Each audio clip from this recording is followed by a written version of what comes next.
What's the most up thing you've seen at work? I was a head lifeguard instructor. The worst was probably the 15-year-old boy that dove the diving board, hit his head on the bottom of the pool, and was unconscious. My coworker and I had to do a deep water spinal rescue, which is basically the hardest rescue at a pool. The kid not only survived, but became a fellow lifeguard himself the next summer. Story 2. A guy knew he was getting fired, so he took a crap in the trash can in his cubicle. Nobody knew if he did it there or took it into the bathroom to crap in it, but he did it one way or another. He got called up to HR and was let go. Then, the people working in his area started complaining about the crap smell, and sure enough, I found it in his little trash can. Then I called him to ask about it, and he said it was an old burrito he forgot to throw out. It was not an old burrito he forgot to throw out. Story 3. No one allowed in stairway except during shift change. I caught them ducking in the stairway. I was the supervisor and caught a couple ducking in the stairway. I sent them home and filled out a report. The next day, they were both fired. After they were fired, that's when they higher-ups made and had the sign put up. Story 4. Coworker ended up ODing, and no one in his family told his dad. The only reason his dad found out his son died was because the dad called the company to see if his son still worked there. My boss had to be the one to tell him the bad news because no one in the guy's family was willing to tell him. Story 5. Saw one guy drop dead, office job, one get an arm cut off, pulp mill, one lost arm, but the winner was the day we walked into work at an auto parts store and found the assistant manager ducking another assistant manager, just going at it. Story 6. 2 things. Pulled up to work. Dude runs out of the store and is immediately shot by a dude behind me. He was stealing, and the other guy just shot him. I called out that day. I was the only guy on the front end, and a dude had went into the bathroom like 50 minutes ago. So they sent me to check, found him slumped over dead. He OD'd and died in our ducking bathroom. I went home after that. Story 7. I used to work with special needs kids, ages 3-7, and one of them came up to me on a Monday morning and told me her dad died over the weekend, then skipped off to go play with the rest of the group. I learned later that day that he had overdosed, and I'm assuming she hadn't fully understood what being dead meant, and that she thought she might see him again. Story 8. Worked at a call center. I was in the break area on the 2nd floor and heard a guy getting into an argument with his soon-to-be ex-wife. I walked away and back into my call area, and about 30 seconds later, the whole call center went into lockdown. Found out that the guy decided to end his life and jump headfirst into the concrete floor and landed right in front of my coworker. He was granted unlimited paid days off and paid therapy for the rest of the year. Story 9. Addiction patient would inject directly into open wounds in her biceps. And I'm not talking small wound. Both her biceps were lost. She was in her mid-20s but had started using as a teenager with her mom. She would get bloodstream infections and heart infections and leave before finishing treatment. Story 10. Am a nurse. Used to work on an oncology unit. One of my patient's family members walked into the wrong room by accident. The patient in that room had passed away and was shrouded, waiting for transport to the morgue. She threw herself on the body, weeping, thinking it was her loved one and no one had called her. Then we realized what happened. It was not good. Story 11. Craned an old grain bin that was cemented into the concrete slab it was on. The bird crap, feathers and carcasses made a firm floor about 2 feet deep. Inside were about 15 pigeons who looked like they never seen the light of day. Some were too ducked up to fly or too young. They were all ducked up. They couldn't get out because the only place to escape was the cap at the top, which is impossible for a bird to fly vertically through without messing up. Their flight on the roof sheets. I'm guessing they survived off of the grain left inside it. Most farmers in my experience air out the bins and leave ways for birds to escape before we show up to do work. But that was probably the nastiest farmyard I've been in. There were 7 other bins just like it in a row. Story 12. Not really a close coworker, but after pulling 100 hours in investment banking, one of the associates collapsed at an airport due to dehydration and fatigue. That was the day I knew I had to leave. I highlighted somewhere below, but the associate was working on 3 live transactions because of record number of associates quitting. Geez, I wonder why. And he was promised a promotion and a big bonus. Great reviews if he was able to pull this off. That being said, my experience was quite similar. In my first year as an analyst, I remember I had pulled 80, 90-hour work weeks for like 2 weeks to close a live transaction. I remember we all went out for work drinks on a Friday, the deal closed. And I got so drunk because of sleep deprivation and not eating properly. My mom called me while on my Uber back home, and I bursted out crying uncontrollably because it was just so hard. I was halfway across the country living with no friends or support system and I was just exhausted. To those who are curious, investment bankers and M&A are basically real estate brokers, but for selling businesses or parts of the business for equity raises. This requires intensive financial modeling to show potential buyers, investors, what the company might be worth in 5 years, and as analysts, SPA's associates, you're also working on bulk of the marketing reports, commonly called the CIM, Confidential Information Memorandum, which can be 100 pages. The work itself isn't rocket science, but as a junior, you have no control of when your seniors will give you work. If your director or VP calls you at 2 a.m. to update something for a 9 a.m. presentation, you have stopped whatever you're doing to get it done. Story 13. A guy at my old job got fired and asked if he could sit in my truck while he waited for a ride. I said yes because we were work friends. Well, his ride showed up and was waiting for him for like 15 minutes, so I went to my truck to see what he was doing. I opened the door to see him passed out with a needle in his arm. He came to and was very ashamed that he was shooting up in my truck. I honestly just felt bad for him. He was previously a recovering addict, but relapse got the better of him. I hope he's doing better now. Story 14, guy get crushed.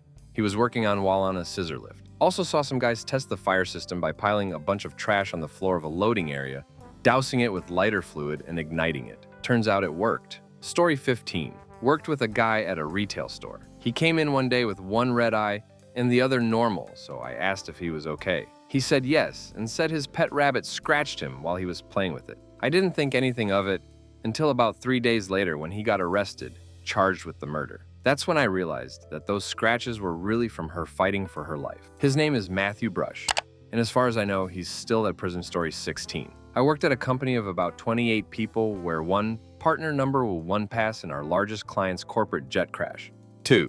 10 months later, partner number 2 and president was caught by his wife canoodling an account executive, checked into a hotel with a pint of Rocky Road ice cream, bottle of champagne, and a snub-nosed 38, and did the predictable thing. In truth, it was one of 4 different affairs in an office of 28 people. That meant more than one person in every 3 was banging one another. By the way, I wasn't one of them. 3. Partner number 3 came out of 6 months of rehab to take over the helm of the shop. True to form for people who go through rehab, he thought everybody should go through a 12-step program. So he bussed us all up to a mountaintop in the middle of January to talk about our feelings and do trust exercises. 4. After that, he started firing employees who had manned their posts while he was in rehab. I wasn't one of them, but I certainly didn't trust him with my career, all in a 2-year period. Story 17. It's November right before Christmas 2011, and CEO told me CTO to fire a guy so we could make our bonuses for the year, I replied. His wife is dying of cancer and has 2 months at most to live, and he has kids. Just fire me and you'll make your bonus. Without so much as a blink, he said, well, what would you do? I said, I can defer some equipment purchases to the next year, and that will cover the 30K-ish you are looking for. He said, great, do that. He literally didn't care about another human being who was at the lowest of their lows. I'll never forget that and duck you rich. Story 18, work at a liquor store. Some lady walks in asking where the brandy is because she just got out of rehab for alcohol. I guess it's more sad than it is crazy. Also, all the daily customers that buy pints and chug them immediately outside the store. Story 19, airline pilot. Watched a guy pass in the Nashville terminal once. Gate C10. He keeled over in his chair waiting for boarding. EMS was there almost immediately. They did CPR on him for a good 15 minutes, way past when everyone knew he'd passed. The part that's haunting was watching it click for his wife that he was gone. Her reaction, I'll never forget that. Story 20. I worked at one of the busiest Walmarts in the country during spring break for 6 years. I wouldn't even know where to begin. I guess the drunk lady leaving the bathroom with her pants around her ankles while actively crafting as she walked across the front of the building and back outside into the wild. None of the workers wanted to deal with it, so they parked a shopping cart over each turd until the cleaning crew came in. Story 21. Worked in search and rescue almost 10 years ago. We entered a building in an area that had been recently shelled quite heavily, and it was in rough shape. The apartments on the lower levels had been completely shredded, and while the upstairs apartments looked okay on the inside, there were huge cracks in the walls and floors of the building, and everything you touched or stepped on erupted in a cloud of dust. Power was out, plumbing was shot to crap with leaks all over the place. The people inside needed relocating somewhere safe. We could hear screaming from, I think, the 3rd floor, but as we moved upwards, it was getting fainter and fainter, gradually reducing into a kind of wailing, sobbing sound. We eventually find the apartment it's coming from, and on the other side of the door is a kid crouched under a table, hands over his ears, and there's blood everywhere. It's on the floors, all over the tabletop. There's arcs of it spattered up the walls. We had no idea what to expect. Then we went around the corner into the kitchen and found the mother. She was slumped on the floor, still weakly sobbing with both of her hands lost on the floor. She was trying to clutch her stumps in some bed sheets and an old towel. Her injuries were nothing to do with direct exposure to the conflict. Her husband had allegedly caught her with evidence of infidelity, lost both of her hands, and then fled the scene. He had been radicalized into local groups, and as soon as the situation in the city turned truly ugly, he left her there to pass. I hope he got worse than she did in the end. Story 22. Once saw someone step into a bucket of hot fryer oil. It got into their shoes and everything. It was so bad that when they took the shoe, he lost skin. The person had second and I believe third-degree burns. He never came back, but I saw the pictures and it was horrific. Story 23. I was a cashier at McDonald's for a few months in HS. One night when I was working, two guys got into a fight in the parking lot and one dude pulled out a gun and shot the other dude. He lived. Story 24. I worked at a vet's office as a veterinary technician. We worked in a lower privileged area, and unfortunately, that meant a lot of the animals we saw were not taken care of as they should have been, whether intentionally or not. But there was one dog who was not older than 2 years, but she looked like a senior dog of 15 plus years with the amount of damage. This poor dog had been declawed, but it was a nightmare of a mess. She clearly had pains when she walked. She was missing an eye. The owner said she got a stick in her eye. Fat crap, in my opinion. Her neck had clear signs of long-term being chained too tight. Red welts. Anyways, none of those things were the main problem. The owner was a middle-aged man who looked like he couldn't give a crap about his dog.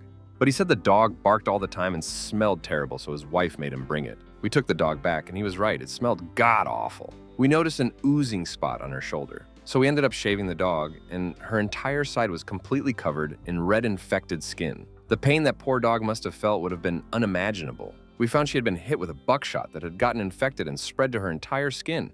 We knew she was beyond help.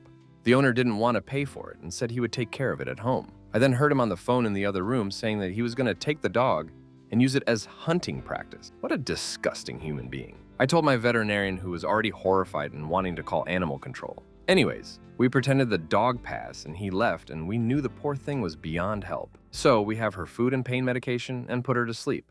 Rest easy. Puppy Story 25. I was sorting all the psych patients that were hospitalized in my state and got to this guy, a teenager or maybe a bit older, and he got sent to the ward because he suddenly got aggressive and started to have some episodes that he squirmed in pain, took off his clothes and things like that. Before being hospitalized, he was complaining about these things, but nothing the medics did was working and nothing wrong was found, so it should be a psychiatric issue, no? Wrong. He was put in the ward for 2 or so years and lost a lot of his life, being considered insane because he developed a rare spinal cancer that was hard to detect and caused him extreme pain, really ducked up. I don't remember what happened to him afterward, but I'm not really optimistic that it had a happy ending. Story 26. Used to work at a regional coffee shop in the Midwest, I won't say which, and it's definitely not Scooter's Coffee on 929 Walnut Stin in Kansas City, Mo. Anyway, we had been seeing a few cockroaches around, and MGMT called in exterminators. On a hunch, something to do with cockroaches' innate love for heat. Guy lifts open the espresso machine and finds not one, not two, not three, a whole-ass colony of cockroaches ecosysteming it up right in the machinery. That was 2 years into my college job as a barista there, and I had a latte every day. Story 27. 2 incidents at 2 different Walmart grocery distribution centers. The first, I got to work when they were wheeling out an inventory control coworker of mine to an ambulance with blood everywhere. She had a forklift operator run through an intersection on the dry grocery side forks first and speared her leg with a fork up against the rack. She nearly passed on the way to the hospital. The second was a banana room door that came down fast for the lifts to go through or an employee to walk in, came down and hit the nose off a quality control employee, and she lost it, resulting in an investigation that showed the doors company-wide were installed incorrectly. Story 28. I worked in the casino biz for almost 25 years. Here are some of the things I've seen. People fall over dead, followed by people asking if they could have their chips credits. Watched a woman use a chair to jump on her husband's shoulders to punch him in the head, trying to get him to leave the casino. Theft from customer to customer, customer to casino, and have actually seen casino employees steal from customers. Casino patrons get in group fights. Watched security brutalize people in gratuitous fashion. Death attempts. Celebrities acting like complete children. Story 29. Worked at White Castle. My manager gave me edibles, so I decided to take them on my break. They were small gummies, so I thought it was not much and took the whole bag. Again, very small. In about 10 minutes, I felt them kicking in, which was kind of fast. So I asked her how many mg. According to her, 1,000 nileo. When I showed her the empty bag, her jaw dropped all the way down. She was like, Yeah, no, Ima. Have you work in the back for the rest of the shift? I was so ducked up I could not tell between my imagination and reality. But I tell you, I cleaned the duck out of that place, and I honestly had a near psychedelic state. It was astronomical, TBH. I don't remember much, but damn, I remember the feeling I had. Story 30. Addicts basically lined up outside the circle, K next door, smoking. This is why, even if you buy something, you can't use the bathroom. I'm not cleaning up after them. Story 31. Doing retail, and this woman tried to rope all of us, working at the counter, into shaming her son, husband, because he came up and asked about our store hours. This went on for 10 minutes, and we're basically begging her to go away, and the guy looks like a whipped dog. So uncomfortable and gross. Story 32. I worked at a Goodwill for a few years. We had lots of addicts trying to use in the changing room and had an occasional OD. But the most shocking thing I experienced was the amount of times people physically threatened or attacked me or my coworkers when we refused their donation. Getting in our faces and trying to push us around. One guy tried to hit someone with a car. Another one threw a picture frame that narrowly missed hit my supervisor's head. Another threw such a temper tantrum that he smashed an entire set of chairs and a kitchen table. There was also someone who called the police because we changed the prices on softcover books. Story 33. Not exactly as crazy as some of these, but I worked at a very large bank. This very nice old lady had been in the hospital after breaking her hip and then battling an infection from that injury. During that time, her bills that were on autopay overdrafted her account several times until the autopay's canceled. As you might imagine, there were overdraft fees, but each overdraft fee, $30, also triggers another overdraft fee, plus $35. And then that fee triggers what's called an extended overdraft fee, plus $30. When she finally called, she got me on the phone. She had over $600 in overdraft fees, on top of a negative balance of the bills that had overdrawn her account. I'll call her Grace. Grace was a retired teacher of 45 years. She has had an account with the bank for over 50 years. Grace had very small lifetime savings of just over $100K and a small monthly pension from her deceased husband. She was basically pleading on the phone for us to help her. She promised to cover the negative balance, but asked that we waive the overdraft fees. I was 100% invested into helping her. I attempted to refund as many fees as I could, but I was limited to only about $200 of the fees. I went to my manager, who had more authority with this same story. First question out of his mouth was something they always asked: how much money does she have with us? As if someone who didn't have much money didn't deserve a fee refund as much as someone who has millions. Just over $100K, I said. He sighed, looked over the account, then said, I don't see us waiving any more fees. But sir, she had her accounts with us for over 50 years. Manager then sent the request up to our unit manager. She comes back declining the fees.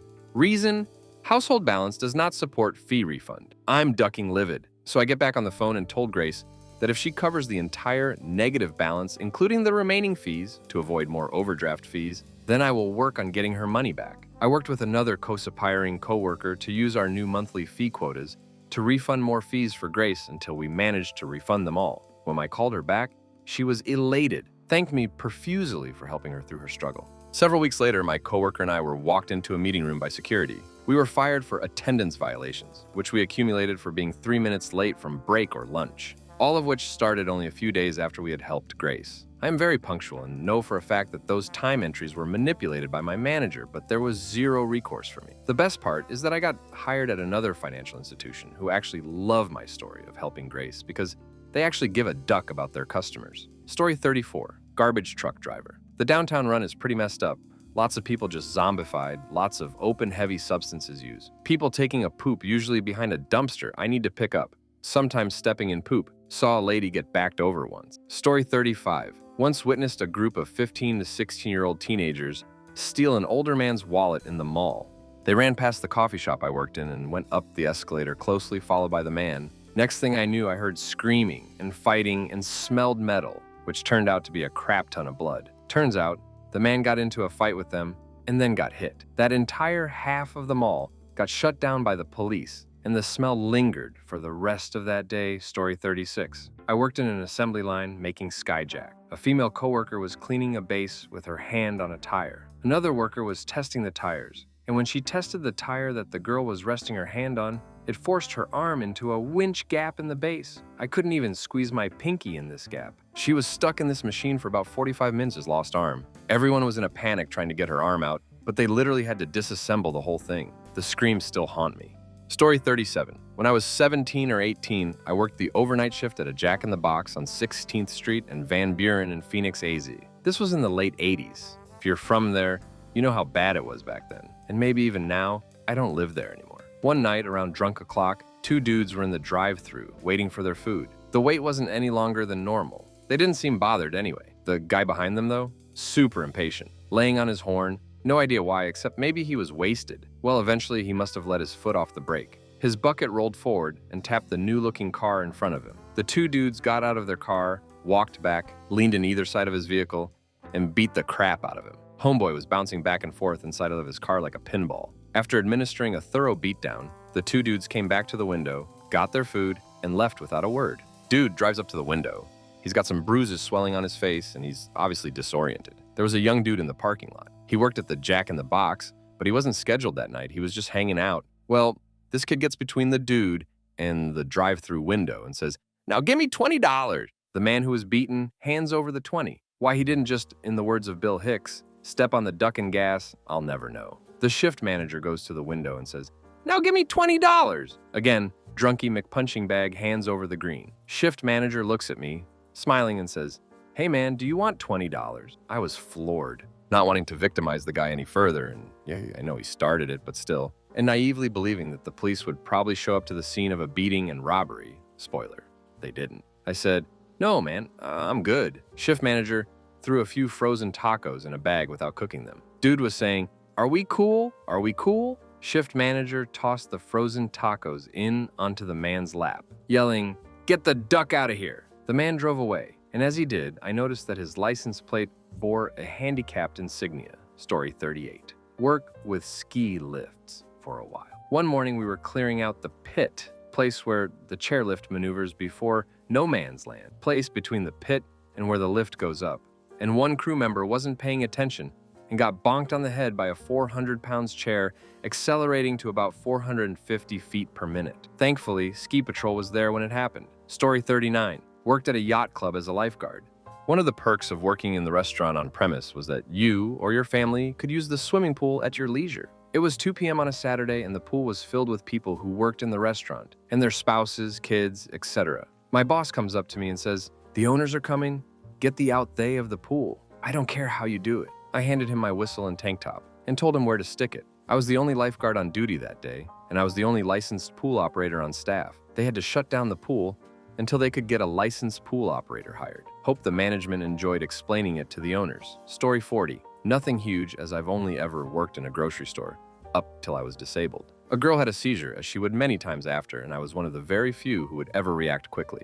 Once, I think the 4th time, I turned her on her side and put her head on a pillow I had brought and left at work for this specific issue, and she barfed all over it and my leg. While I stank for a bit, that was an hour of paid time. They let me have to go home, shower, and get some new clothes. So thanks, April. I had needed a break that day. Story 41. I work at a trauma center. Dude was getting divorced and didn't want his wife to get the kids in the divorce, so he shot them dead. He then called his wife, told her what he did, put the gun under his chin, and pulled the trigger. The kicker? He missed. After several months in the hospital, he was tried and convicted of murder and sentenced to life in prison. Story 42. I was a CNA working in a large nursing home. I was filling in for a couple days on a floor I didn't usually work on, so I did my stuff to each patient.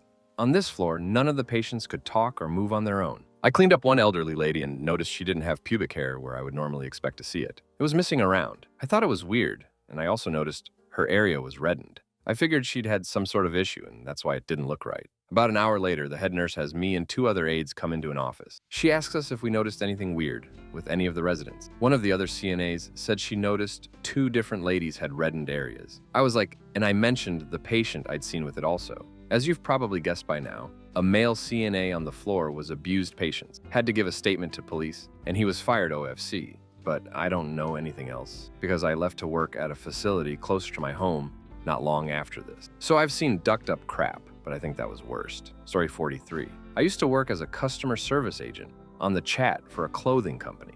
I would usually deal with queries regarding returns, missing items, delays in shipping, etc. We also had a phone line if customers wished to speak with us via call instead. One day, I logged into a system and picked up a first chat that was coming through. I could see that this person contacted us before and was now requesting an urgent callback. They have sent multiple pictures before and spoke with different agents in the past but I haven't scrolled up to see what it was about exactly. I thought that before I call them back, I will load these pictures. They were displaying as blurry rectangles on the side, so we had to tap on them to load them in to see what they're being so urgent about. What I've seen was a collection of homemade photos of a fetishist. Some photos were really spicy, as in full-blown adult film. Apparently this person was a known creep that was sending this stuff to that chat for ages. It was my first month at that job and I was shocked, but my coworkers didn't even flinch. I learned pretty soon that at a call customer service chat job, skin thickens quickly. Another ducked up thing was a person reporting receiving wrong item after placing an order online. The lady ordered a summer dress on the online sale, but received urine samples fully packed in our branded box, etc. I had no idea how to explain that to the customer, but honestly, my best bet was that someone in the warehouse finally had a mental breakdown. Obviously didn't tell her that. All I could do was to tell to dispose of it ASAP. Best part of it is that this poor lady asked if she could swap it in the physical store for the item that she actually ordered. Story 44. One time I saw a man being brutally beaten by a mob and a lot of people cheering. The guy is caught abusing, he was beaten to death. When police arrived, they only got the brutally destroyed body and get out. No one was arrested. I did not see the entire event. It was too brutal for me. I got out before he was passed and learned about the cops talking with a street seller another day. Story 45. Saw a patient cut through his nose from falling on the edge of a nightstand leg made out of steel. Saw several body piles from pandemic patients waiting to be taken away. Saw the mortified face of a patient frozen in time after he had a heart attack. I've been unable to pick anyone out of these 4 so far. Story 46. I worked at a small-town pizza place in the southern US. 2 of the co-workers on the time was a redneck kid that always did his job, but he was idiot. The other kid always did his job, but he was a good kid and was a good team player and willing to correct his own mistakes. They knew each other in high school and were roughly the same age. One night, they were messing around and the redneck kid called the other an idiot. He then slaps him with a wet cleaning rag and the kid lightly hit him back. The redneck kid started to cry and stepped out to call his dad. His dad made him quit his job and he came up to the store and threatened my manager and told him to keep that word away from his son. It got so bad, the police had to come in and put a restraining order on the guy. Story 47. As a drone operator who inspected sewer lines, let me tell you an actual, real horror story that almost resulted in thousands dead. So we, my coworker and I, pull the van up to a manhole in some unassuming city in Florida. We open the back doors of the van, prep the ADCL's drone and cables, and open the manhole. After initial inspection, it was a little dirty, but nothing out of the ordinary for a sewer. And by dirty, I mean sand and non-fecal sediment coated the bottom of the pipe. Feces and biological matter never usually sticks around very long in there, by design. But sand and other debris is common in Florida, so it was there. There's a problem with sediment. The wheels on the drone are made of metal that has been tore up to imitate sandpaper, but not any sand and paper you've seen. This stuff will cut you if you touch it. It's like shards of metal that got stuck in a sink disposal and tumbled around for years. Highly specialized and very expensive. The whole rig is about $70K for perspective. So back to the sediment. We use those wheels to get enough grip for the drone to actually move when it's down there. Every foot we move it is another 5 little Bs of cable it has to drag with it. So the typical run, we are extremely lucky to get 300 feet down a line before we have to go backwards, pull it up, and reset at another manhole. The best strategy is to spend about an hour doing everything we can to push this thing as far as we can go. And we video record the whole process, and that's how we inspect the sewer lines for damage. So we spent maybe 30 minutes on this line and got stuck on something, or in something. So we said, duck it, let's just turn the record button on and run it back. It was janky and wasn't wanting to drive backwards very well, so we started manually yanking the living duck out of the cable to wiggle it and get it unstuck. It moved about 3 feet, and what we saw had us abandoning the truck and sprinting as fast as we could in the opposite direction of this manhole. You see, the sediment was covering something that resembled a thick, flaky snow, crystals. And there's only one thing in a sewer that does that: H2's gas. H2's gas is an odorless, colorless gas that can sometimes build up in rotting environments such as a sewer line. It is flammable, corrosive, and is one of the biggest duck-off gases on the planet. This odorless gas will kill you. It is the fastest death you can imagine. A guillotine isn't even faster. For reference, when it is in low quantities, it is colorless, odorless, and the only way you know it was there is because you took a breath and did not take another. That's 5 parts per million. Between 50 and 1,000 parts per million, it smells like rotten eggs, which means you know you're duck. At 20K parts per million is crystallizing. What ensued was a ducking disaster of a situation. Cops, hazmat suits, feds, The surrounding square mile evacuated. I have no idea how they fixed the problem because we were not allowed anywhere near this place again. We had to use walkie-talkies and coach the feds on our equipment so that they could extract our crap from the sewer. We almost died. An entire city block could have died. The wheels grinding in that extremely flammable material. Us kicking up H2s that is probably years old, but was covered with sediment. This is, and probably will always be, the most ducked up thing I've ever seen at work. Story 48. Young guy came into Ed with hand in cooler, said his friends jokingly pushed him into the campfire, but he did indeed fall hand first into the coals. They drove an hour and a half to the Ed. He asked how long it was going to take to heal. I told him I would try and keep him comfortable, and gave that guy just as many meds as I legally and safely could. Victim of domestic violence with multiple wounds. We intubated her through one of them. She didn't make it due to blood loss from over 30 wounds. Bugs indeed. One particular paraplegic nursing home patient, who was technically sane by all accounts, refused care. Chronically on antibiotics, but still, yikes. Story 49. Patient comes into the ER, gets full sepsis workup. His chemistries are all ducked up. He required a manual white cell count because his was so high. The analyzer basically said, "What the heck?" His urine was full of white cells and bacteria. You know, your classic old person UTI that's gone septic. We figure he's going to be admitted. Nope, they send him home.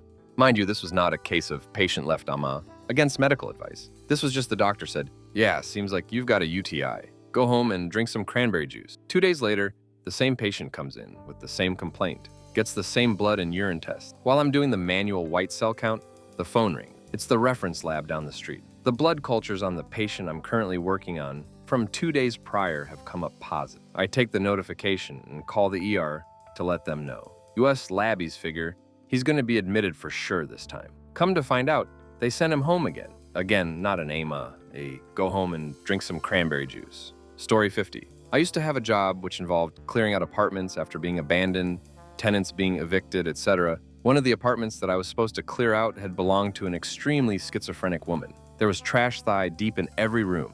The worst room was the bathroom, though. At some point, her toilet broke, wouldn't flush anymore, but she kept using it. There was a solidified pile of crap sticking almost a foot out of the bowl. There was also an inch-thick layer of dried crap on the floor as well. The stench of the whole place was the most repulsive thing I've ever smelled. Story 51. Watch someone tell another coworker a gotcha joke. "Hey man, you have any naked pictures of your wife?" "No, WTF duck you. Was just gonna ask if you want some, by the way. She's sweet and all, but you really gotta tell her to stop calling me." Dude got absolutely laid out, and we all thought the joke was hilarious. Story 52. Coworkers junk and management no big deal response. I was 18 just out of high school. I was leaving the break room going down the stairs. He was coming up the stairs with junk in hand. He pushed me down and tried to get my pants down. I kicked, steel toe boots, and scratched till I was able to get away. Ran to the front counter with my work shirt ripped open in the front, buttons were gone, and pants still halfway on. Immediately told the store manager. He said, "What do you expect? You work at a lumberyard." I quit. Nothing was ever done to the guy. The manager later was also accused of corrosive control and abuse of 2 female employees at same lumberyard. I didn't report my incident. I should have, but that's 30 years ago, and I didn't know my worth or self. I was a good kid and didn't want to make waves. 3 years later, that same guy's brother is arrested for abuse and hit of a local woman. I guess it runs in his family. Story 53. When I worked at a bar, 8-month pregnant manager had a bar stool thrown at her belly while trying to break up a fight from afar. Thankfully, baby was okay and is happy and healthy 6 or 7-year-old now. Somebody chasing after somebody else in their truck after a fight in the parking lot. This was after a knife was brought out during the fight. When I worked at a grocery store, a hollowed out cucumber in the trash can of the men's bathroom. Toilet smashed to pieces with needles laying around it when I worked at a car dealership. Not too much, actually. Story 54. Saw a guy pull in our parking lot, take the top off our garbage can and throw 2 big black garbage bags in, put the top back on and take off. Jokingly, I said it's probably a body and went to investigate, opened a bag and it was a dog. Story 55. A lot. I'm a paramedic. Lady rear-ended a log truck, log went through car. Had a 4Runner roll over on the interstate. Older man and woman in front seats were unresponsive, flew them out. Their son was in middle of back seat. Both had broken wrists. 7-year-old kept saying, my dad pass, can you please help my daddy?" Man, woman, and son worked at the port nearby. Son worked as a medic at the port. Story 56. Nurse. Lady comes into the emergency room. Addict. She's got abscesses on both arms the size of baseballs. Both arms are bruised, red, and mottled, which is basically the same thing you see when someone dies and there's no more blood flow. She still had pulses in the arms, so they were getting circulation, but it was like Michelin Man arms. She was in severe pain, but her substances tolerance meant that we couldn't control her pain very well. She just cried and screamed all the time, and she would shake and pass out and then wake up and do it again. They finally decided to take her to surgery, and I believe, if I remember right, they wanted to lost off her arms, but she wouldn't let them, or maybe they just wanted to lost one off. I forget that part exactly. Anyway, she said, hell no, but they still had to take her to surgery to drain, clean, and debride all the abscesses the best they could. Story 57, worked at a Nissan dealership where most salespeople wear slimy paws. One senior citizen with a veteran ball cap was working on a deal for a car for his grandkid. Nice old guy got tired and fell asleep in the chair waiting for the sales guy to work out the deal with the sales managers. One of the manager from the bullpen walks by and farts right in the sleeping old man's face, then runs back to the bullpen where everyone was watching and laughing. It was disgusting, I told the sales guy, who I knew was an Iraq vet. He went to the bullpen and screamed in the face of every single one of those duckers. He screamed so much at them, I thought he was gonna pass out. Story 58, where we used to hang up our winter coats. Okay, this is in Canada, like minus 30 degrees cold, and I seen one of my coworkers' jackets infested with bedbugs. In the middle of winter, left and never came back. I ordered 2 bedbug-proof mattress covers, cleaned out my house, left the window cracked, and spent a week with my grandmother. I don't know if I brought any home, but if I did, I can assure you they didn't survive that Story 59 hospital security, a mental health hold patient, brought in the day he turned 18 by his mom. So severely autistic disabled, he had a feeding tube directly attached to his stomach. The mom lied to get him to a one-on-one facility, but he was really 3-to-1, so he was transferred here. Had to wear diapers, scooted around on his butt, could not stand being touched, etc. More chimp than human, though they can at least feed themselves. Occasionally would attack scratch staff, so I was watching him. Couldn't let him leave the room. Body posture was the only way to convey that. In the camera office, I ranted against the RNS that questioned what kind of mother could abandon their child by asking if raising that thing for 18 years, would they beg for anything other than release. After several days, the PT became irate.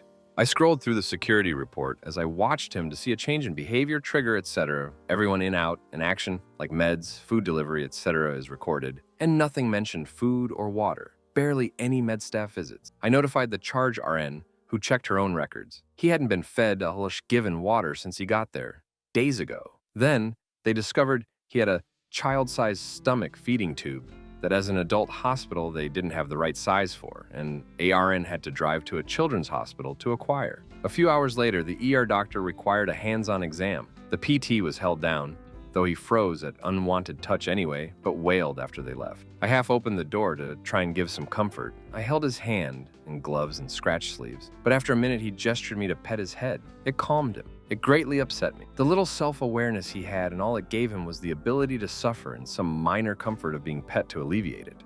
I quit about a week later. Story 60, so not me, but I worked at a mall in Hemet, CA briefly like 15 years ago. One of my coworkers and I asked one of the security guards this same question. Guy told us he'd once seen someone pleasure himself into a shoe at the Payless. Story 61. While working at a gas station, multiple people get hit by cars while crossing a highway. It got so bad police would actually enforce jaywalking. They were homeless people from the hotels. One of them I was friendly with because he would help me lift the trash if it was heavy, so that one hit me hard. Story 62. I was a first aid officer in a corporate job. Elderly pedestrian hit by a car in our car park. Some idiot from another department tripped and dropped a metal first aid down a flight of stairs during a fire drill. Guy zipped right through his junk when doing up his jeans. Story 63. 2 executives broke into a fight. I worked for one of them. It would have been traumatic, but both of them were about 4'11" and 80 pounds soaking wet. Plus the punches were mostly hands waving and trying to slap each other. The worst part is, I could have broken it up, but when the boss looked me in the eyes, all I saw was humiliation, so I tried to act scared. I was only able to keep up the facade until one of them ripped the other's shirt off, and I burst out laughing from seeing his naked boy chest. Yeah, I was banished to another location and had to testify. Fun times. Story 64. Watched a guy use a dull Swiss Army knife to lost his own finger. Happened in a shelter in Canada in the middle of winter. I believe all of his digits were frostbitten at the time to various degrees. Story 65. We were trying to close a watertight cargo door that probably weighs at least a dozen tons and it wouldn't quite bite. So our chief grabbed the sledgehammer and leaned out over the stern of the ship with somebody holding his belt and started started beating the crap out of a bent piece of steel with a sledgehammer. Oh, I forgot to mention the river we were in is full of alligators, and his body was positioned in such a way that if the hydraulics gave out, the door would have dropped and hit his body. Our safety officer walked up and said, "What is this duckery?" Shook his head and walked off in disgust. The chief fixed the door though. Story 66. We had a phantom pooper at my job. Someone was just pooping in the middle of the men's restroom floor. Like, it was huge amounts of poop. Went on for months until someone walked in on the guy doing it. He was upset about not getting a promotion, so every other day he would crap on the bathroom floor. Plot twist, his wife worked for the same company. Story 67. Witnessed a woman at work reach down into a machine at a really awkward angle, standing on her tippy toes. She got her fingers bound up in a spinning shaft with spikes on it, at the very bottom of a narrow chute. She was stuck for about a half hour, while one guy held her up to take some of the tension off, and mechanics busted ass, dismantling this machine around her. The screams are something I'll never forget. They saved the hand, but it was cosmetic. Fingers didn't work after months of reconstruction. Story 68. I used to work at a local pizza chain in the New England region. I had been a manager at a few locations, and almost all in Rhode Island. I was working in Warren Ree, and was working with the general manager, a shift leader, and 2 other employees. Nice and slow day, nothing special going on. Cleaning the store for the dinner rush. GM is breaking down boxes with a folding utility knife, with a brand new razor, and not paying attention to what he is doing. While I'm cleaning the dining area, I hear a loud scream and the GM holding his right arm. It will get a bit gory here. He managed to hit from the lower left of his elbow to the bottom right of his wrist on his right arm. I grab him and hold his arm over a trash bin while wrapping paper towels to try and staunch the bleeding. I have the employees call 911 and lock up the store so customers don't pop in while I'm trying to avoid this guy bleeding out. I have one of the employees who was not having a panic attack cut up their apron so I can make a tourniquet to try and help. Paramedics show up 2 minutes later, but it honestly felt like an eternity, and take it from there. All in all, my GM lost a pint or 2 of blood and gained a nasty scar. Story 69. When I was in high school, I worked at a supermarket. One day, a maintenance guy was working on an electrical breaker, and there was some kind of little explosion that caused the guy's fingers to all meld together so that his hand resembled a club. I'll never forget the guy's screams and seeing his hand like that. Story 70. This lady came into the store. I work at High. As Duck, straight gremlin walking, saying random nonsense. Then after she left my line of sight, she went through the store, knocking things down and opening them, and tried to ride the wide broom while my buddy was using it to sweep the store. Story 71. Working at a marina in college. One of the boats from the boat club comes hauling ass into the fuel dock, people yelling like crazy. As they bounce into the dock, I notice there's a few people compressing towels on a dude in the bow, and the deck is covered in blood. Story goes, the guy was pulling himself along a tube rope back to the swim platform. Idiot driver decided to shorten the trip by throwing the boat in reverse. Thrust pulled the guy into the prop, hit him from ankle to abdomen. Ambulance shows up and they start getting him off the boat. Heard from the boat club staff he survived, but I know that wasn't an easy recovery and he was never the same. Second runner-up from the same job had an old cabin cruiser explode and launch a bunch of people off of the boat. Had just fueled up and one of the engines stalled. Captain tried to fire it back up and a load of gas fumes ignited in the bilge. Always, always, always run your blower, folks. Story 72. Ex-art handler here. I was at some uber-rich dude's house hanging paintings, and I see this piece behind a curtain in the living room. I look at it, and it's a $10 million Rothko. I ask if he wants to hang it, and he said he hates it more than anything and to just leave it there. Story 73. Movie theater bathroom. 600 dubs. Life looking regular. Left a mammoth crap behind after a daytime showing. I'm talking one single log, filling the whole goddamn bowl and coiled up like soft serve ice cream. Was the consistency of soft serve, too. I had to break it up with a stick to get it to flush, and you better believe that took a while. Many flushes, and no toilet paper.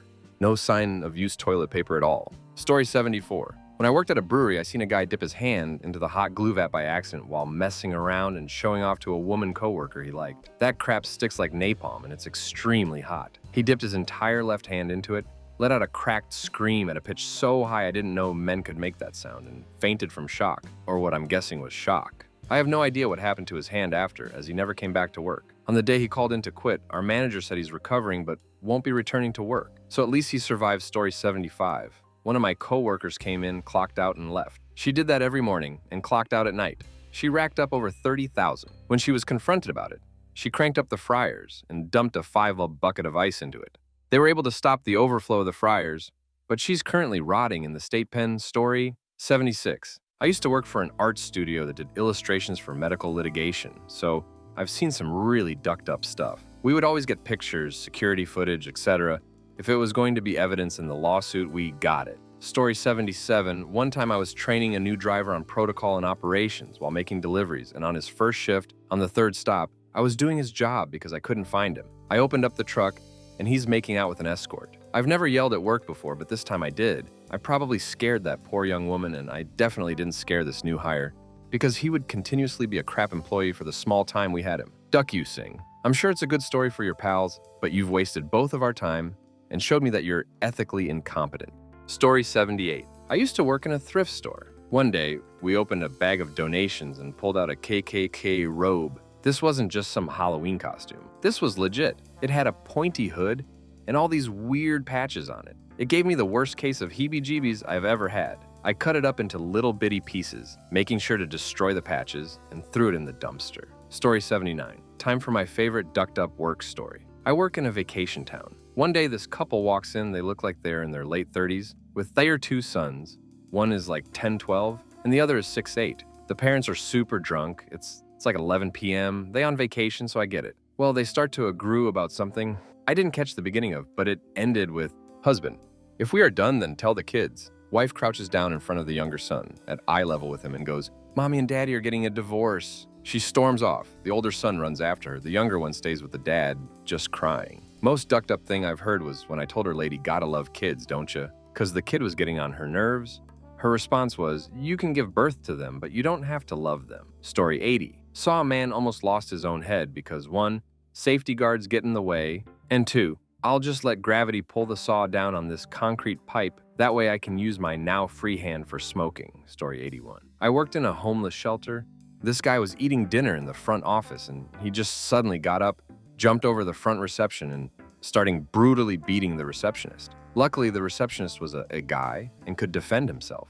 Eventually, he got away, and the guy just calmly crawled back over the desk and then let the police in. He was released from prison and 2 months later hit a guy who he was living with in a halfway house. He was put away for attempted murder. Story 82. When I was a teenager working at my first job, watched the assistant manager count out the drawer at the end of a coworker's shift. He said she was $5 short. She didn't understand how that was possible. He said, whatever the case, the money isn't here, and he needed reliable employees, and that this was her last shift. She looked heartbroken. She got up and left. After she walked out the door, he pulled out a $5 bill and put it with the rest of the money from the drawer. I was dumbstruck. He'd made it all up to justify firing her. To this day, I wish I'd done something. Dude was a total. Story 83. There was this girl at my serving job that had a clear addiction. She was really nice, but would show up late to shifts, call out randomly, etc. So the manager called her in to fire her.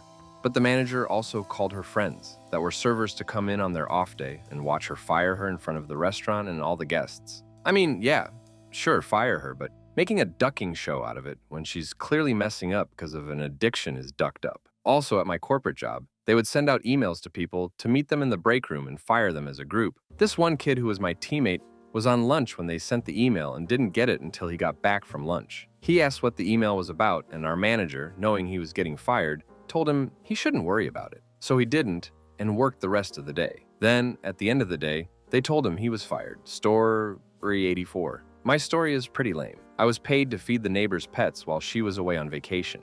Walked in to clean the cat boxes, and there was a naked man going down on a woman in the bedroom. Backed out of the house, leaving my flip-flops in the hallway. When I returned later with my mom to do my duty, a policeman walks in holding my flip-flops. Turns out the owner's brother was cheating on his wife using his sister's house. He said that he would be taking care of the pets and took my key. Once the family returned, I explained what happened. Cop brother got caught in lies, got divorced, lost his job, tried to lost me. The usual. Story 85. So there was this lady who was newish, like 4 months into the role. We have a dog-friendly workplace, so she naturally brought her English bulldog to work. One day, we are talking on our way to the break room, and the dog starts squatting.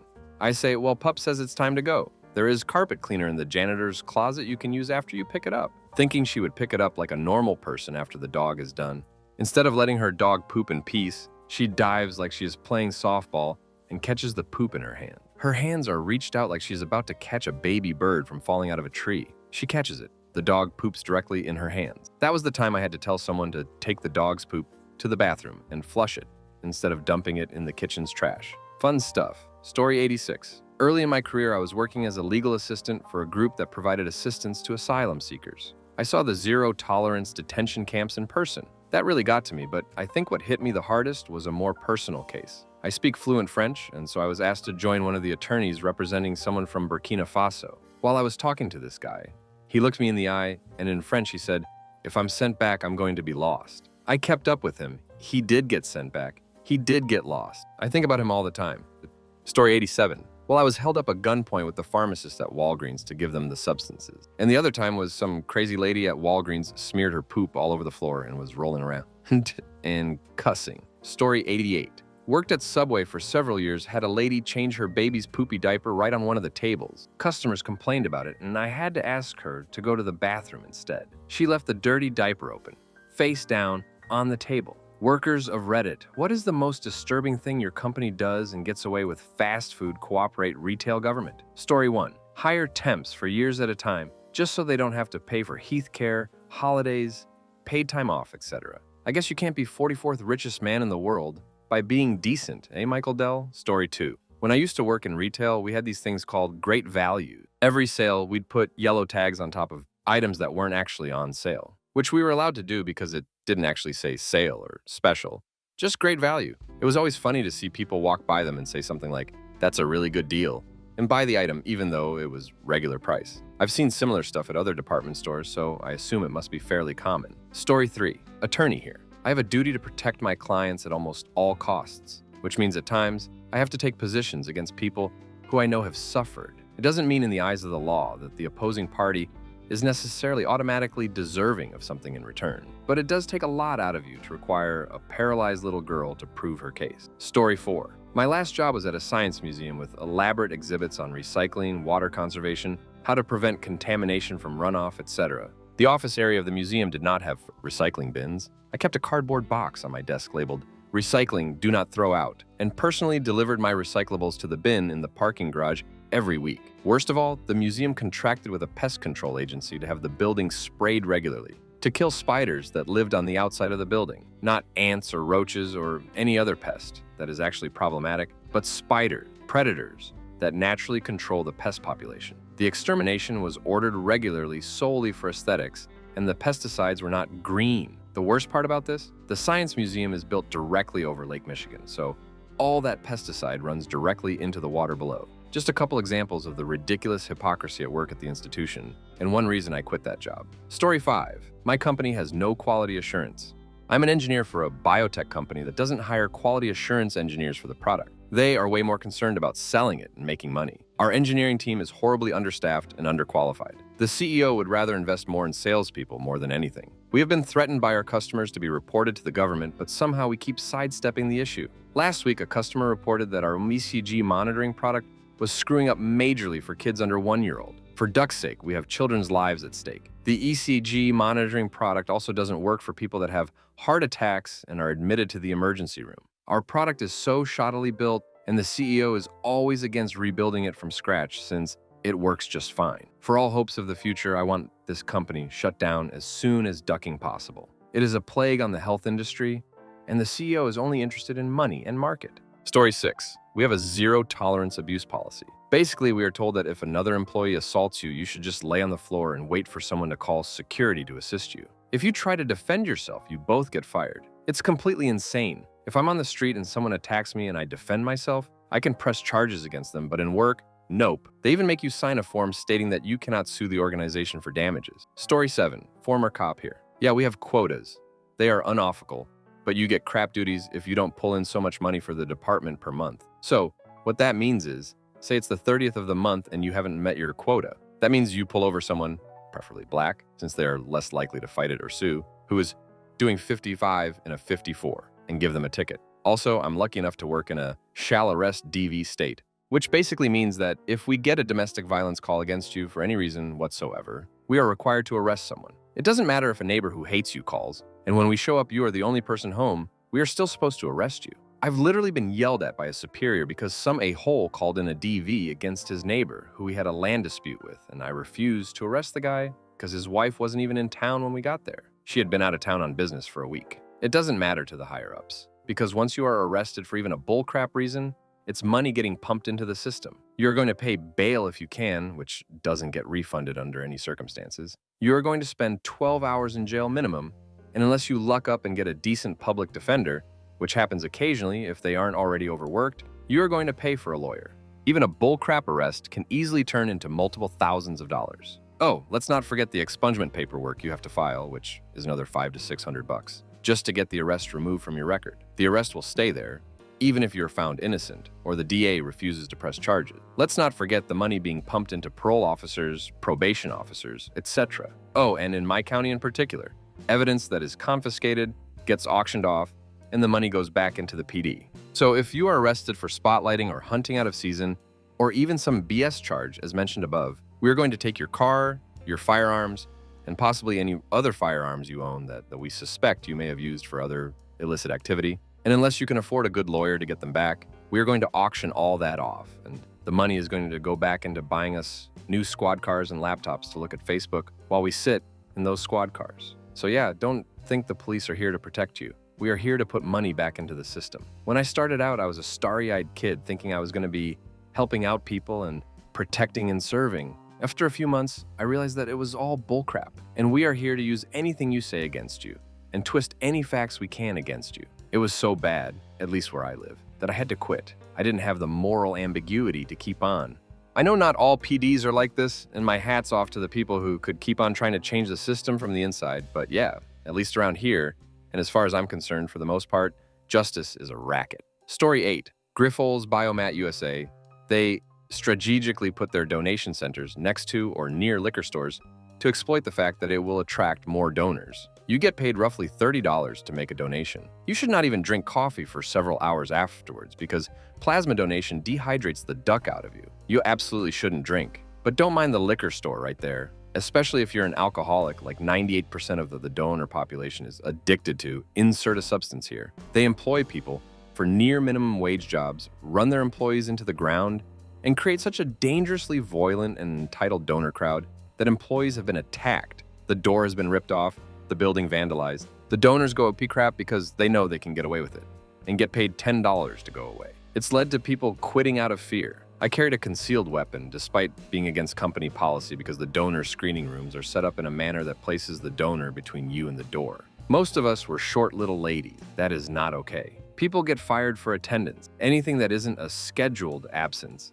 such as being in the hospital from a car accident, is an infraction. Doesn't matter if you have sick time. People get write-ups because of court dates, illness, children being ill. Literally everything. One of my coworkers was fired because her son broke his arm at school and she had to leave work to go to the hospital. I was given a write-up because I had to have emergency oral surgery. I was literally going to die if I didn't get it done in the next 2 days.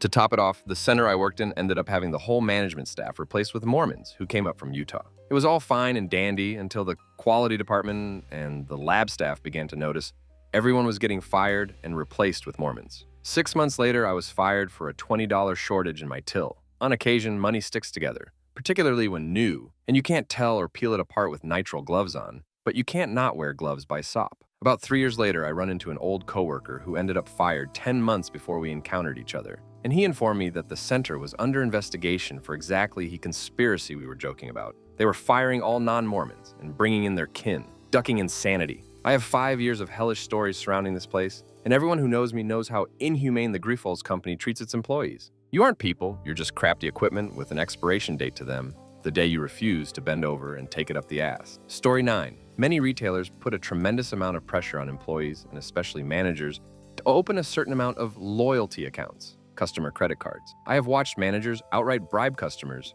to open new accounts to meet the daily goal, even if they were not likely to be approved, because the managers still get credit for attempting to open new cards. I have also watched employees basically prey on younger people who don't understand how credit cards work in order to open new accounts. Story 10. A company I worked for installed 800 fake fire doors in an 8th-floor building that is home to police officers occupying important posts in the force. They charged around $1,100 for each door. The real doors were just panel doors made to look like fire doors. With everything, including the men installing them, they cost around $100. I felt like a criminal. No one cared. Story 11. Rounding. The government rounds everything up. Estimating your budget will be $500K. Just round it up to an even million. Need 1.5 each. Make it $2 million. Need fire? Make it $10. The rounding itself doesn't bother me nearly as much as the forced spending. Got your approved budget of $1 that you rounded up from 500K? Spend it all or you get less next year. My other annoyance is the massive reliance on contracting. You can't get extra budget to hire a single person, but you can get $2 million per year or indefinitely to contract that work out. To be fair, agencies devise their budgets 2 years in advance, so most are on the side of caution and estimate far more than they actually need to operate. Also, because of the reliance on contracting for so long, most agencies don't know how to do anything themselves anymore. Instead, they're solely a bureaucracy for the management of third parties, some others. Contracting just adds to the overall budget bloat. Developers basically figure out how long it takes to actually do something, then double it. That number is handed to management, who pad it further with general overhead, paperwork pushing, etc., which inflates the total cost even further. I've seen estimates of up to 100K just to make modifications to a handful of static web pages. Those costs are frequently approved. Once something makes it into the budget, it never comes out. I've seen line items for 50K to print a report that isn't even circulated anymore. Now they just issue a PDF on the website, but the cost to print paper copies is still on the budget. It gets brought up every few years as something we can remove, but the decision makers on top would rather keep the line item. Lower level people don't fight it, because why make waves over something so trivial? Story 12. I used to work in a restaurant where on busy nights, or on nights when staff were sick, they would ring up people to come in for a 3-hour trial and get them to run out food and drinks to the tables. All unpaid, of course. Followed up at the end of the shift by, "Sorry, you're just not the right type of person we're looking for." Story 13. I worked for a gas station. Access to the 75,000-gallon underground tank is protected by a single lock, less strong than the ones on high school lockers. The 4-digit password on it was written on the lock in Sharpie. Not that you needed it, it was the store address. Story 14. I used to work at Ritz Camera. They went bankrupt several times and were always cutting corners. After the first bankruptcy, the photo lab stopped properly disposing of the printing chemicals. Instead, they poured them down the sink or on the ground outside the store. I watched over 30 gallons go down the drain on my last day. Story 15. U.S. Navy ships throw all kinds of crap overboard. Paper, plastic metal haz waste, insane amounts of jet fuel. The casualness that everybody has with it is pretty disturbing too. Story 16. State government.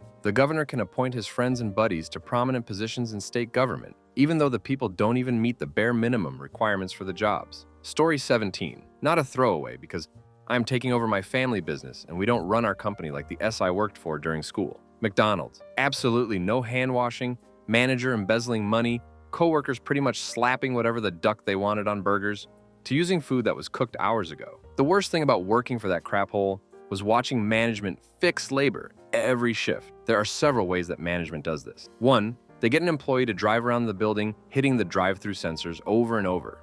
The fast drive-through time brings down our overall service time. 2, sending people home regardless of schedule to curb costs. The store would sometimes only have 2 people working for an entire night shift. 3, managers would literally sit at the computer and directly change employees' clock and times. This was standard practice at every store in our area, and it was done at the end of every shift. They were literally changing the punch time, so manage costs. People lost dozens of hours a month. Burger King. Every crafty thing that happened at McDonald's happened at Burger King. Managers doing substances with employees, illegal clock time manipulations, and tons of stealing. Red Lobster, Darden restaurants. This crap hole of a company does not give a single duck about any employee that works for them. From the corporate management down to the shift managers, there is nothing but apathy, disrespect, crap pay, and no benefits to ever be found. I would never work for any of the 3 companies above. Books a Million.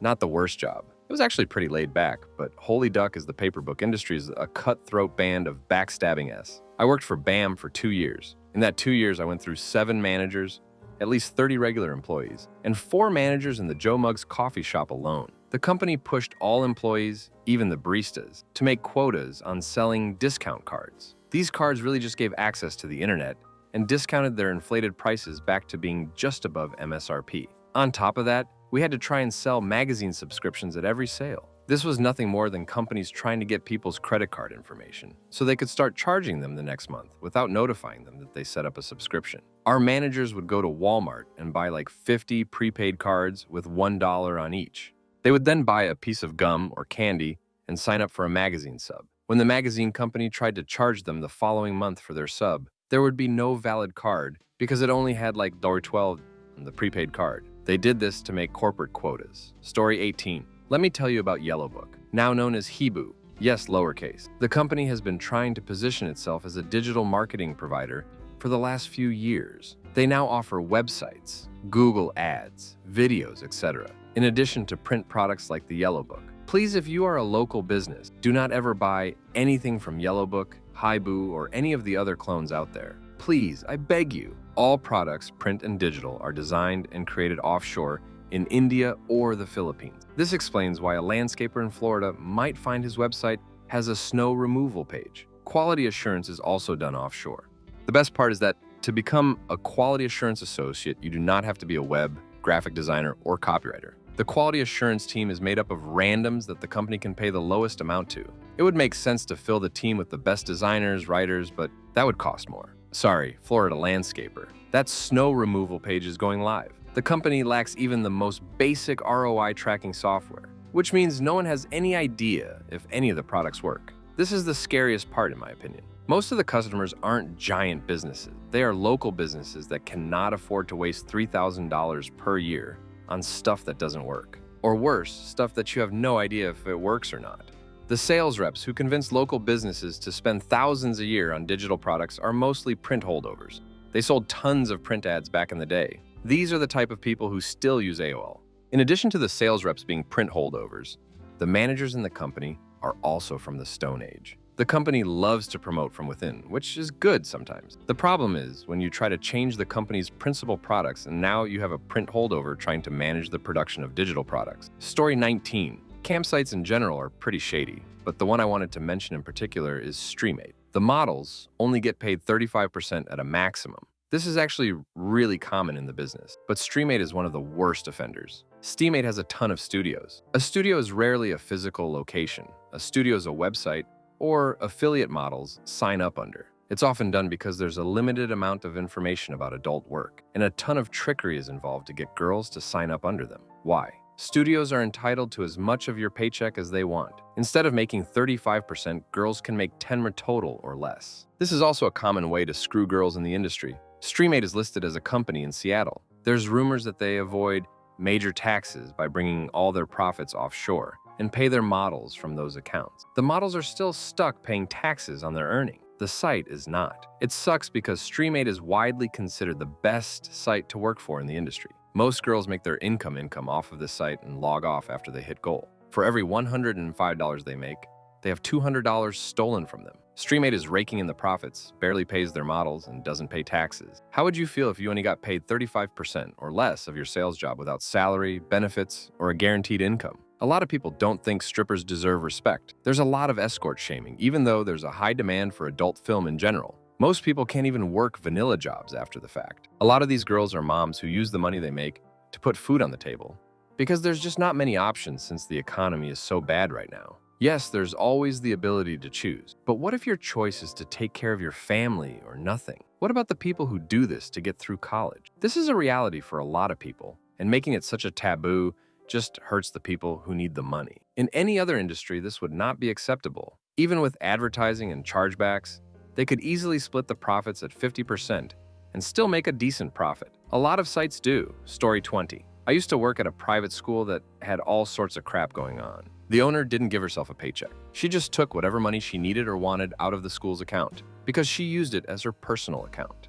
Unfortunately, I put in a crapload of effort on several fundraisers before I found out that she had spent the money from them on herself instead of things like playground equipment and desks. All of us regularly spent our own money on classroom items because she didn't have enough money to help. There were many times when she didn't pay us for a month or more at a time because she didn't have enough money. She refused to give paid maternity leave and also didn't allow a full 6 weeks for maternity leave. I had both of my children while I was working there and went back within 2 weeks with each of them. The second time I was on salary right before I left, but she dropped me to hourly so she wouldn't have to pay me for maternity leave. This exact same thing happened to a pregnant coworker at the same time. When I was pregnant with my first child, there were also 2 other pregnant women working there who were fired because they were pregnant, and she didn't want to deal with 3 employees leaving for childbirth all at the same time. The only reason I survived was because I had paid for my Montessori certification, Montessori school, a month or so prior. She also illegally fired at least 1 employee that I know of. The woman had run a Scholastic book fair, and some of the money from the book fair was missing, and the Scholastic people were calling about it. I'm pretty sure the owner spent the money and didn't remember it, but she blamed it on the woman who had run the fair and had someone else fire her without telling her why.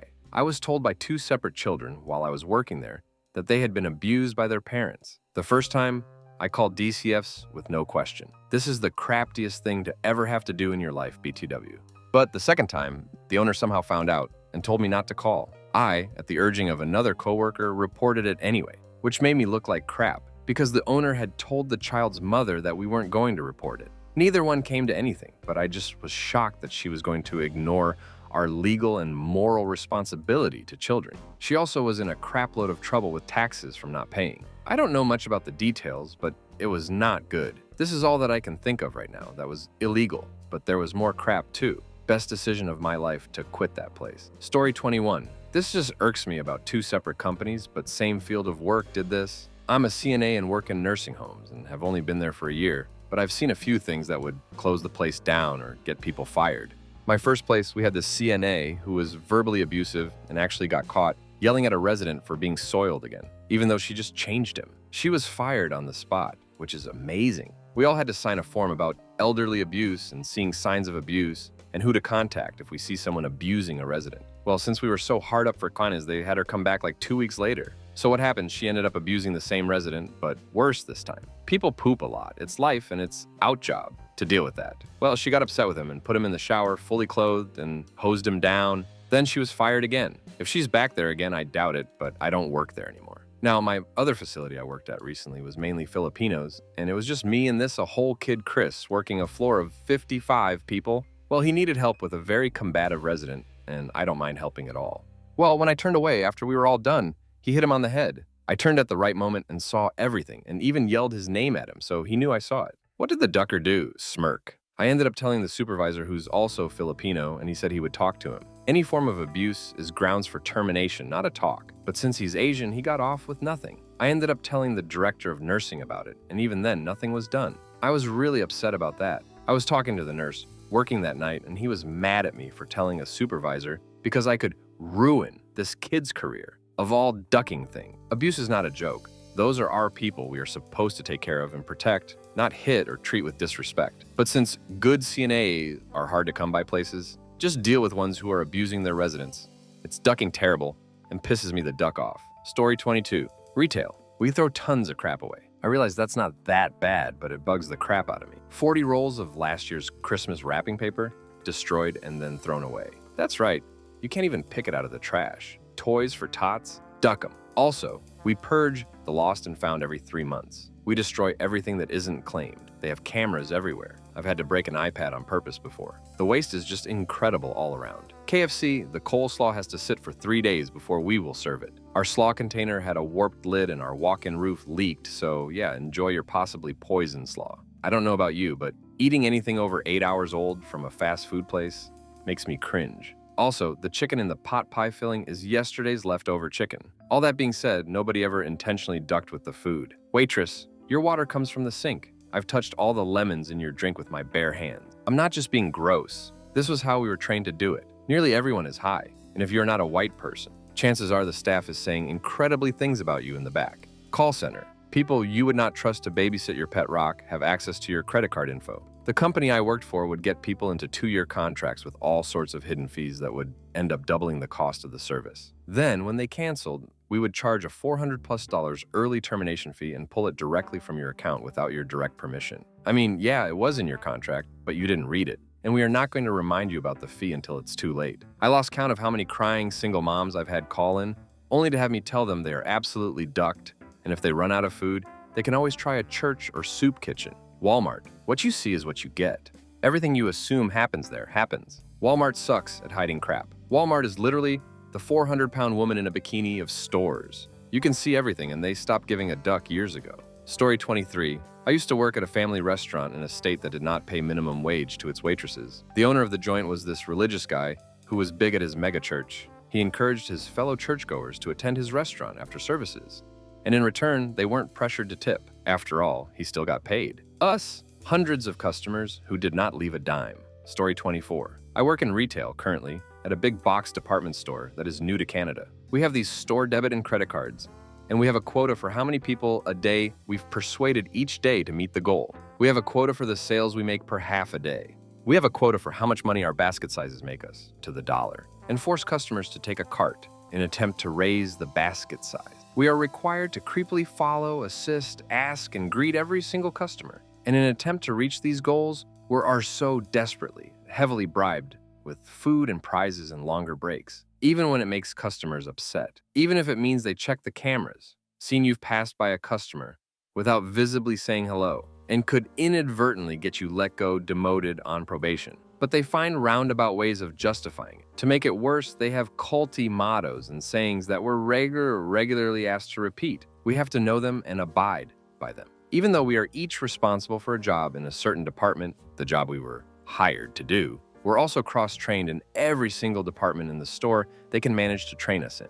The benefit of this is that they'll cut everyone's hours, meaning that we'll be understaffed for the day. But that's A-okay. Joe from the toy section can also run across the store and be a cashier and a customer service rep, while Betty from processing in the logistics work center can go out onto the sales floor to take care of a disagreeable customer. Literally take that person's to-buy list and shop for them while the customer waits in the coffee shop attached to the store. And even still, our uppers will ask us, at the end of the day, why the jobs we are hired to do aren't done. Oh, I don't know. Might have something to do with the fact that you have a busy store staffed with 5 people on a Saturday who are taking late breaks while they perform backflips, trying to do every single job in the store on a crafty wage for a 4-hour shift. Story 25. I went to work for Subway for a while, thinking it would be better than McDonald's. Boy, was I wrong. My first experience was when I was scheduled for a 10-hour shift, about 5 hours in. I told my coworker that Sunday I was going to go on a break, thinking I should be getting at least a half-hour lunch break. She said to me, "We don't get breaks, but I guess go ahead." Okay, so I asked the district manager about it, and she said I'm allowed to take a mini break in between customers, like 5 or 10 minutes, if that. I let that one go for a bit until I started getting scheduled 10-hour shifts 4 times a week. I told her I need a lunch break. Her solution was to give me 2 6-hour split shifts with a half-hour break in between. Okay, whatever. Then someone started stealing cash drops out of the safe, which apparently was my obligation to pay back. Made no sense to me. I do not have any access to the safe, only the store manager does. I am on camera putting the money into the envelope and into the safe. However, it's still my responsibility to pay back the money out of my own pocket. By the 3rd time this happened to me, and numerous other employees, I was out almost $200. I started asking for her to just take it out of my paycheck. She refused. I asked her if I could write a check. Nope. Asked her if she could give me written statements saying that I was paying money to her from money missing out of the safe. Nope. I was getting a feeling she was robbing us. So I consulted someone if this was even legal. It's not. I mentioned it, she said. When I had signed the employee handbook, I had agreed to pay money back. That goes missing. I reread the handbook that was available to me and it was not mentioned. I told her that as well and was fired 3 days later, conspiracy to vandalize the store, officially, but stood there for 10 minutes while her and the owner berated me for being a thief, a liar, and a worthless piece of crap. Story 26. Work at Chick-fil-A part-time when not at school. Honestly, there's nothing disturbing in the least. Everything we do follows the guidelines set to us by corporate, from only selling chicken that was made in the last 20 minutes, to keeping raw chicken entirely away from cooked food, and much more. The most disturbing thing we probably do is use some of the chicken we don't sell in the right amount of time for chicken salad the next day. But even that requires us to go through a set of steps of putting it into the freezer after a certain amount of time left out, 1 hour, and refreezing it, and then thawing it out to avoid any bacteria or anything. The local health inspector says that CFA is the only fast food place she'll eat at. Story 27. Throwaway because I value my career. I work full-time at a creative studio. 40+ hours a week mandatory. However, I'm not an employee. None of us are. There are a good number of people on my team. We're all independent contractors, but are obligated to work 40+ hours a week or else we lose our jobs. Our pay is fixed and non-negotiable. This doesn't sound too bad until you realize that by being independent contractors, we have to pay our own taxes, health insurance, equipment costs, and anything else. All of this comes out of a meager paycheck, and our pay has already been cut twice on principle. We all make just enough to live paycheck to paycheck, but not enough to have any savings or look for other work. We have to use a website every day to clock in and out. Even for a 5-minute smoke or coffee break, people have been and are constantly threatened with their jobs if our boss is looking for someone and they don't respond within the minute. We also get reprimanded if we don't work overtime, even though we're not paid for said overtime. I've been told on several occasions that by starting at the time I agreed to start work every day. I am showing up late constantly and leaving on time constantly, which apparently revokes my right to ask for my pay to be reinstituted. Furthermore, why is leaving on time a bad thing? Story 28. Oh, I used to work at this self-serve frozen yogurt shop. Every morning we were required to flip the toppings and literally pick out any bits of dirt or anything else that would make the toppings look dirty. We weren't allowed to throw anything out, bug in the toppings, pick out the bug, baby pacifier falls in the toppings, pull out the pacifier, shake around, put in new container, never throw out. Also, if any of the fruit was moldy, we were supposed to pick it out or cut it out or sick it off. I got in trouble when I first started working for throwing away a package of strawberries that had about an inch thick of mold growing on top. Story 29. Hardware store uses a loophole in local laws that says employees are under a probationary period of 3 months once hired. They fire a good 60% of employees after 3 months. Not illegal, but scumbaggy. And most of the fires are students who are just refusing to work the store's 9-hour shifts, 9 a.m. to 6 p.m. without breaks. You eat lunch on your feet while doing sales. Story 30. Not a throwaway, because duck these people. Stole money from our paychecks. Preface. Worked in commissioned wireless sales for cellular sales, a very large third-party retailer here in the U.S. They make up 70% of the wireless provider's sales in many places in the U.S. Paychecks came 3 months behind, meaning you have to draw from them, taking up to half of the expected amount early, and essentially wait 90 days for a full check. If you get all your money, more on that later. Mandatory meetings were not paid. Travel expenses to the meeting location, usually 1.5-hour drive away, were also not paid. HR payroll manager, regional director's wife, laughed at an employee who asked about pay for meeting. Hours weren't metered according to normal labor laws. Several times I worked 50-plus hour weeks with no extra compensation. Big kicker, if a customer cancels service less than 180 days after they sign a contract with a sales rep, the employee not only loses their pay for the sale, but is charged extra depending on the value of the cell phone. An iPhone chargeback, as they call them, could end up taking away $200 from your check.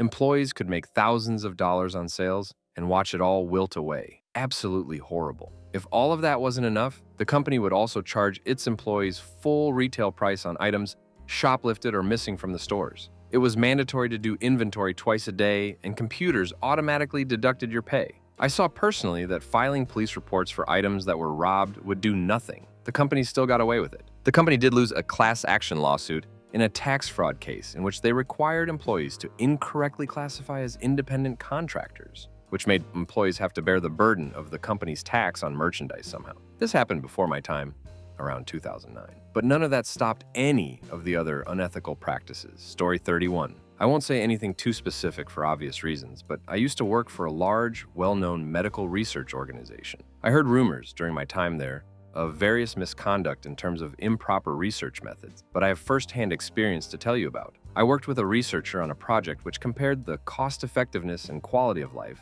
differences between two mutually exclusive treatment options for a condition. From the get-go, this guy was shady as duck. He was outspoken about how, in his experience, one treatment, surgery, was better than the other, medical, i.e. substances therapy.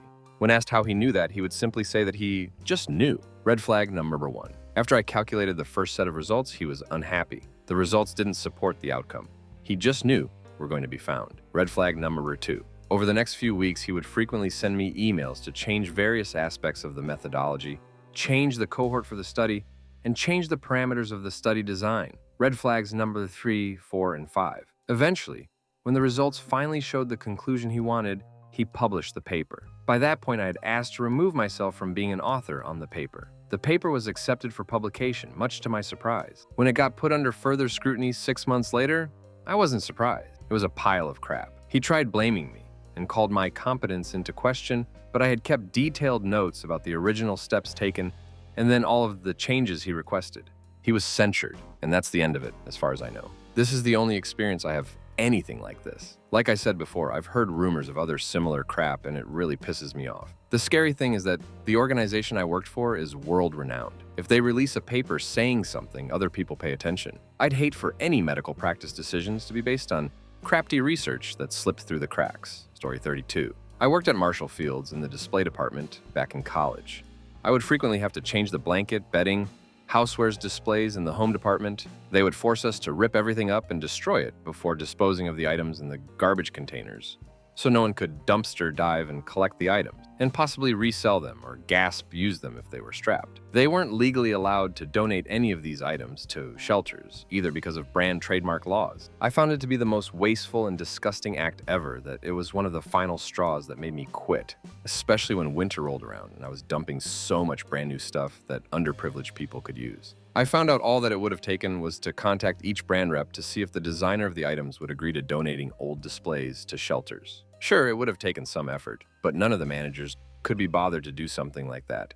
And they were the only ones with the authority to execute that kind of action. Story 33. Back when I worked at Five Below, they made us do this thing called email capture, where we asked each customer for their email address and put it in the system, and they would just receive insane amounts of spam from us. I hated doing that. I didn't ask anyone for their email address because I thought it was creepy and stupid and it would just end up annoying them, but I got yelled at all the time for not asking for emails. Also, they would purposely put pricier items right next to the $1 bin so that it would catch customers' eyes and seem like only $1, and they wouldn't be priced, so the customer would have no idea how much it was until they had already paid for it and got their receipt to look at it. And we don't do money-back returns, so it would be too late. I constantly warned people all the time before I sold them anything, though. God, I hated that place. Duck Five Below, don't go there. Story 34. I worked at a chain ice cream parlor one summer in high school.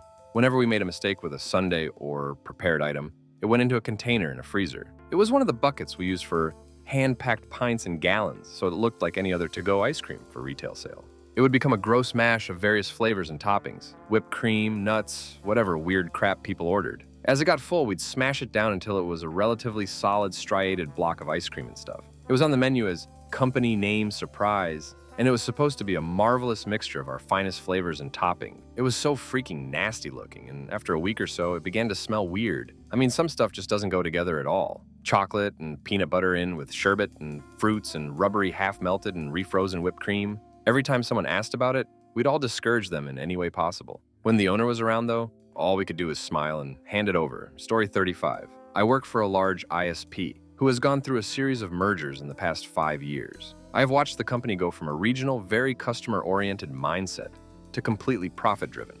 The one thing that gets me more than all the rest is the handling of areas in bandwidth exhaust, i.e. too little bandwidth to support the customer base. For most customers, this causes slow speeds, frequent service disconnects, and, in the extreme, complete lack of connectivity. My company continues to charge these customers full price and will only credit a bill 1 month at a prorated rate. In most cases, these take several months to be resolved, frequently more than a year. This bothers me enough, but in some areas where the revenue does not merit an investment in infrastructure, it is simply tagged as permanent exhaust and left as is. The basic philosophy is most people will continue to pay for what little they get, and if they drop service, we will charge contract fees. Sometimes enough people leave that the bandwidth normalizes to provide halfway decent service, and it's all good. However, more often than not, it is simply left as an entire market of people who are hoping for a resolution, never to get one. Oh, and it's policy not to inform people if it's permanent. Reps are supposed to assure them that it is being worked on, and sales reps are told to continue to sell service in these areas. Story 36. My ex-boss made it seem like our department was always swamped. He kept justifying more and more hiring until there were 10 people. This, of course, led to hiring 2 managers under him, and he got bumped to a director level. The reality is that there's only enough work for 2 people. These are all high-paying technical jobs. Basically, this guy hired a ton of people to do work that didn't exist, so he could use a large headcount to get himself promoted. Story 37. I don't work in the aforementioned types of places. I work on a farm and at a zoo. As of now, the farm serves as a place for the people to get baby cute animals from or send animals if they're not good for a zoo, such as an alpaca who spits often. The zoo is maintained very well, and why wouldn't it be? It is a public attraction after all. The problem is that I am the maintenance man for the farm and zoo, and I'm called in when needed. I'm in college, so I can't do it constantly. I've been working for them for about 4 years now too. At the farm, they have one elderly man about 60 years of age who feeds the animals and is supposed to clean the stalls as well. Well, the first time I cleaned the stalls about 4 years ago, maybe a little less, there was literally 8 one of crap I had to dig out that had amassed well over a year. It was the worst stall by far, but the others were no less than 5 or deep with crap. After that cleaning, I wasn't asked to clean them again until a year later, and then another year later. This year, I've cleaned stalls already, so come summer when I clean them, they shouldn't be as bad though. The problem with this is that there are inspections for farms of this kind that they need to pass to be kept. Stalls are supposed to be cleaned, I believe, almost weekly. Instead, my bosses are okay with them being cleaned basically annually and just letting the animals stand in their own waste and for the other 364 days. It's not the worst thing, but it bothers me whenever I'm cleaning the stalls, partly for the sake of the animals and also partly because it means I have to clean so much at once. Story 38. I used to be an admin for the Superior Court of Arizona. Every week, our CTO reserved a state conference room and checked out state AV equipment to run his own Bible study. This took place on the clock and was paid for by taxpayers. Story 39. Oh man, I just so happened to be an Arby's employee. Well, let's see here. The owner sets the beef scales to be 0.5 ounces off in our favor to save beef. Almost sounds ethical when you say save beef, but really it's false advertising. We have classic roast beef sandwiches on Tuesdays for $2. But if you don't specifically say, can I have a $2 Tuesday classic or something to that effect, I can't give you a classic RB for $2. I have to charge almost $4 for the same sandwich. If you ask for 3 classics on Tuesday, I will charge you like $12. And if you catch my mistake at the window, I just have to play dumb and act like it was my mistake and fix it for you. If you order a combo but don't ask for a combo and order a sandwich, fries, and a drink, the owner will tell me not to ring up a combo because it will cost you more to ring them up separately. And you didn't ask for a combo. So when I'm making sandwiches, I weigh them out to be 0.6 ounces too heavy. If it's Tuesday and you're polite, I heard you say $2 Tuesday, or maybe I hit the wrong button and charged you $2 instead of $4 by mistake. Or if you have horrible drive-through ordering etiquette and order the items in a combo separately. But you're kind, I'll take the extra few seconds to save you a buck or two. I love Arby's food, but it's overpriced as duck for roast beef as it is, and I'm not okay with screwing over people who are polite to me. Story 40. I work at a public university. Our student body is typically low income, low GPA, inner city first-generation student. These are students that typically don't get accepted anywhere else. Some may have been accepted elsewhere, but chose here because it is less expensive. There are a lot of commuter students also. Some are forced to go to college by their families and then spend a semesters smoking and getting wasted. Most of them, not all, but most of them have almost zero chance of graduating with a diploma. Many of them receive financial aid, but most are also taking out a lot of student loans. Or graduation rate is like abysmal and embarrassing. We're working on it, but duck is it bad. They typically also get really handsome refund checks, being funded by their student loans that they use to go superfluous shopping. But that isn't even the most disgusting part. The worst part is that because these students have such a low chance of succeeding in college, they typically suck at studying, doing homework, going to class, etc. It isn't uncommon for many students to have 1-point GPA, and these students, sometimes not always, are retained. That's right. These students are flunking their classes. They aren't progressing toward a diploma because they are flunking classes, but they are being retained. Why? Because the college has to pay the bill. Story 41. Lots of grant-funded ed programs or nonprofits complain about budget constraints and threaten layoffs until the end of the year. And when they see there's a surplus, they go on a buying spree. Last year, my supervisor, after bringing up having to cut staff various times, bought 5 iPads, and then attended 4 or 5 national conferences at very nice hotels. It makes sense from a pragmatic standpoint. The money we don't spend, we send back, and that looks bad, but it is really annoying. Maybe not extremely disturbing. Also, kids with more severe needs are often prioritized in funding. So sometimes our bosses will get really excited when a kid is priority for service, meaning they have serious issues because it doubles funding for that kid. Doesn't change instruction, just means more iPads to sit in our dusty iPad collection. A school district in our state has 3 450-inch TVs, among tons of other things like computers and projectors and stuff. And 2 of them are still in the box from a buying spree a while ago. And when we went and did an inventory, they were all deflecting blame to each other, saying, "Where did this stuff come from? Who did this?" Story 42. Not really disturbing, but I work as a journalist for a website focusing on the MO industry. I won't name the sites because I really like the company. For me, it's the absolute bullcrap top games and the scoring reviews and the charts. It's all pretty much paid for. You want your game to be our number 1 in our next top 10 poll? Then you pay to be number 1. There's absolutely no integrity with anything we report on. It's all blowing smoke up publishers' asses, which is understandable as they pay the bills, so they don't want to piss them off. For most journalistic websites stuck in the middle, this is exactly the same. Big enough that what we say is listened to by our readers. Not so big that we can be honest and not have to worry about losing business. As the person having to write the bias review, it kind of sucks. But what can you do? The only time I can really flex is when we have to review some piece of crap Asian F2P, MMORPG, e.g. League of Angels. You probably see the ads all over the internet with women with their tits half hanging out, even though it has nothing to do with the game. All their publishers really do is check out what score we gave it.